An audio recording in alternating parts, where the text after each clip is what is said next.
উনি একজন হাফেজ কারি, যাই হোক আমরা উনি যা বলছে আমরা সেটা বিশ্বাস করছি এখন ওনার মুখের কথায়, কিন্তু বাস্তবতা এগুলো তো বেআইনি। আমাদের সমাজে আলেম হাফেজ সবার উপরে, অর্থাৎ আমরা তাদেরকে যাদেরকে মাথার উপরে রাখবো, আজকে তারা ঢাকা শহরের অলিতে গলিতে ফুটপাতে হেঁটে হেঁটে বিক্রি করার জন্য পোস্টারিং করছে। আপনারা দেখছেন আমার সাথে একজন ভাই দাঁড়িয়ে আছে, ওনার নাম হচ্ছে হাফেজ আশরাফুল ইসলাম। ওনার নিজের মাদ্রাসা ছিল, সেখানে উনি পরিচালক ছিল।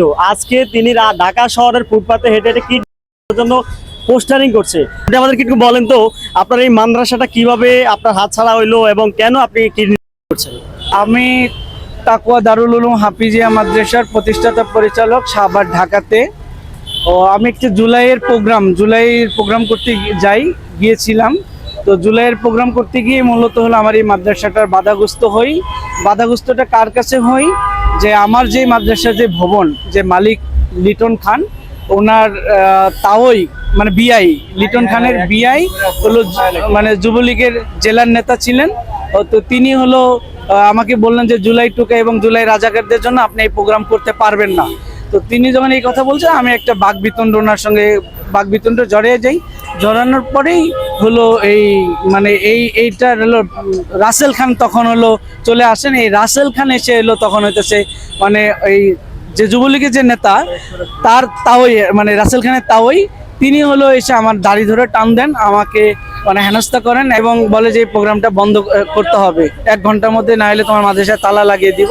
তো এর পরবর্তীতে এই প্রোগ্রাম করতে গিয়েই মূলত সে আমার মাদ্রাসাটাকে বন্ধ করে দেয়। বন্ধ করে দেওয়ার পরে সামানাগুলোকে আটকিয়ে রাখে।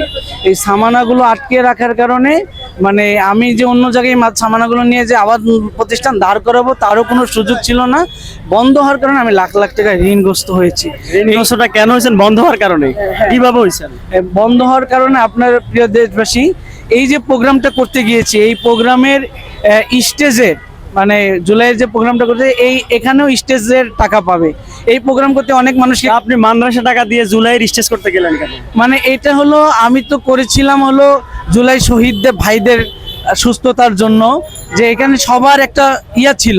মানে আমার একটা কথা উত্তর দেন, আপনি মাদ্রাসার টাকা দিয়ে জুলাই আন্দোলনে ইনভেস্ট করবেন, এটা কোথায় পাইছেন আপনি? না, আমি এখানে করেছি হলো প্রথমে এইটা প্রোগ্রামটা করতে গিয়ে সাভার থানার যে পুলিশ সুপার ছিল, ওনাদেরকে কাছে আগে গিয়ে পরামর্শ নেই। ওনারা বলে যে একটা ভালো উদ্যোগ, আমরা আপনাকে সাপোর্ট দিব। জুলাই আন্দোলনে তো শেখ হাসিনা ক্ষমতা ছিল, তখন কি পুলিশ সুপার আপনাকে শেখ হাসিনার বিরুদ্ধে? প্রোগ্রামটা তো 19শে সেপ্টেম্বর, আপনি দেখেন এই প্রোগ্রামটা হলো 19শে সেপ্টেম্বর, আগস্টের পরে, মানে শেখ হাসিনা পতনের পরে করেছি। মাহফিল, আপনি জুলাইয়ের কথা বলতেছেন কেন? এটা তো মাহফিলের ব্যানার। হ্যাঁ, জুলাই শহীদদের আত্মার মাগফিরাত কামনায় খতমে কোরআন ওয়াজ দোয়া মাহফিল করেছিলাম তাদের আত্মার জন্য। এটা করতে গিয়ে প্রথমে সবাই সাপোর্ট দিয়েছিল, সবাই আমার পক্ষে ছিল, কিন্তু এইটার বাধাগ্রস্ত হওয়ার পরে, রাসেল খানের বাধাগ্রস্ত হওয়ার পরের কারণে অনেকেই, উনি তো স্থানীয় লোকালি আর আমি তো ভাড়াটিয়া, এই কারণে সবাই আমার পিস্তান দিয়েছে। পিস্তান দেওয়ার কারণে এই প্রোগ্রামকে অনেক বাধার কারণে তখন আমি একা হয়ে পড়ে যাই। এই কারণে অনেক টাকা ঋণগ্রস্ত, এই প্রোগ্রামেরও ঋণগ্রস্ত হয়ে যাই। এবং এই যে মাদ্রাসা, আপনারা জানেন সাভারের মতন একটা জায়গা, ঢাকার মতন একটা জায়গায় মাদ্রাসা দাঁড় করাইতে গিয়ে মানে অনেক ইনভেস্ট করতে হয়। যেই টাকাটা ছাত্রদের কাছ থেকে আসতো, ওই টাকা দিয়ে মেকআপ হইতো না। আমি কি এই মেকআপ ঘাটতিটা পূরণ করতে গিয়ে আমি আমার জমি বিক্রি করেছি, আমার ঘর বিক্রি করেছি, এবং আমি আত্মীয় স্বজন, আমার হিতাকাঙ্ক্ষী অনেকের কাছ থেকে ঋণ নিয়ে এই মেকআপটা দিয়েছি। মেকআপটা দিয়ে এইভাবে আলহামদুলিল্লাহ আমি চলে আসছিলাম, কিন্তু বন্ধ হওয়ার কারণে এই যে ঋণের যে ধাক্কাটা, মানে ঘাটতিটা, এই ঘাটতিটা আমার উপরে থেকে যায়, যা আমি আর পরিশোধ করতে পারি না। মানে হচ্ছে যখন আপনি দেখছেন যে মাদ্রাসায় আপনার ক্রমশ লোকসান হচ্ছে, তখন মাদ্রাসা বন্ধ করে দিলেই হতো, তাহলে তো এত টাকা ঋণ হতো না। আজকে ঢাকা শহরে এসে কিনে প্রচারণা করতে হতো। আমি হলো তখন তো আমি মানে ওই সময় তো আমার মানে 5 আগস্টের পরে আমার তো অবস্থান ভালো ছিল, আমি ঘুরতেছিলাম ভাই। ঢাকা শহরে একটা মাদ্রাসা দাঁড় করাইতে গেলে প্রথমেই 1 মাসে আপনি ঘুরতে, আগস্টের 5 তারিখে অভ্যুত্থানে সমাপ্তি হয়েছে, 1 মাসে আপনি কিভাবে ঘুরছেন? না সেপ্টেম্বরে প্রোগ্রাম হইতেছিল, তখন আপনি বাধাগ্রস্ত হয়েছেন, মাদ্রাসায় ক্ষতিগ্রস্ত ছিল। 1 মাসে আপনি কিভাবে ঘুরে দাঁড়ালেন? কোথায়? এই যে আপনি বললেন যে আপনি 5 আগস্টের পরে ঘুরে দাঁড়ালেন। আমি বলছি যে 5 আগস্টের পরের থেকে মানে আমার মাদ্রাসা যে আমার মানে লোকসান হচ্ছিল, যেটা আমি মানে ধরে রেখেছিলাম, কষ্ট করে ধরে রেখেছি সামনে ভালো অবস্থানের জন্য, রাষ্ট্রের কাছে অনুমতি চাচ্ছি যেন আমার পাশে থাকে। কারণ আপনি এই যে আমি আপনাকে দেখাই, এই যে প্রধানমন্ত্রীর কার্যালয়ে আমি আমার মাদ্রাসার সামানা উদ্ধারের জন্য আবেদন পর্যন্ত দিয়েছি, কিন্তু সেখান থেকে কোনো নেতিবাচক সাড়া পাইনি। 5 দিন রাজু ভাস্কর্য অনশনে ছিলাম, সেখান থেকেও কোনো আমি সাড়া পাইনি। এক পর্যায়ে আমি এখন বাধ্য হয়ে রাষ্ট্রের কাছে আমি আবেদন জানাচ্ছি যেন রাষ্ট্র আমাকে আচ্ছা, আপনি টোটাল কত টাকা দেন আছেন আপনার মাদ্রাসা বাবদ? 5 থেকে 6 লক্ষ টাকা। এই 2 বছর আপনি কি করছেন? এই 2 বছর 1.5 বছর আমি এই সামানা উদ্ধারের জন্য 1.5 বছর যদি আপনি কোথাও চাকরি করতেন, আপনি যদি মাসে 20,000 টাকা করে পাইতেন, আপনাকে টাকাগুলো দিতে পারতেন না? ভাই শুনেন, আপনি যে প্রশ্নটা করেছেন এটাই প্রশ্ন। হ্যাঁ, এই আমি তো আমার সামানাগুলো উদ্ধার করে, কারণ আমি চেয়েছি এই সামানাগুলো আমি যদি উদ্ধার করতে পারি তাহলে আরেক জায়গায় আমি দাঁড় করাইতে পারবো। তাহলে দাঁড় করাইতে পারলে আমি এই মাদ্রাসার ঋণগুলো আস্তে আস্তে এই পরিশোধ করতে সামানাগুলো পারবো। উদ্ধারের জন্য আপনি বছরে 365 দিন তো রাস্তায় থাকতে হবে। আমি এই সামানের জন্য আমি অনেক দৌড়ঝাঁপ এই করি। যে আপনি এখানে যে জিডির কপিটা দেখাচ্ছেন, এটাও তো থানায় অ্যাপ্রুভ করেন, এটা শুধু আপনার স্বাক্ষরিত একটা জিডি।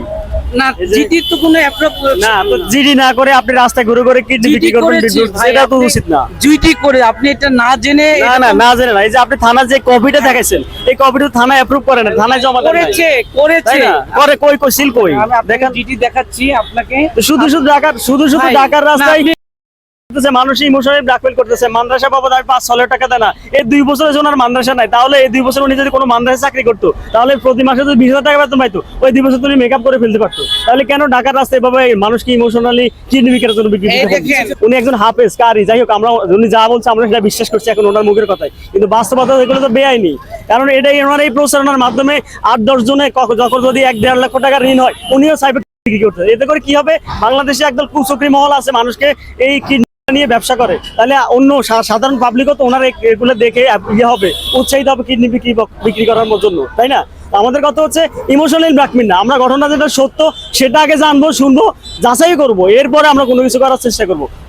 করতেছে এটা কি উনি উচিত করছে? এটা ঠিক করে নাই। তার মানে ওনার যে দাবিগুলো আছে, আপনি দেখেছেন শুনেছেন কিনা জানি না, দাবিগুলো আছে আপনি যুক্তি মনে করেন? আমি দাবিগুলো যদি শুনি নাই, তো যে কথাগুলো আসলে শুনলাম, একজনকে ক্ষতি করতে গিয়ে একজনের ক্ষতিতে পড়ে যায়, কথা বোঝেন না? জুলাই সড়কে যোগ দিয়ে জুলাই সড়কের মধ্যে বাস্তবায়ন হয়েছে, হয় নাই। তো কি হয়েছে?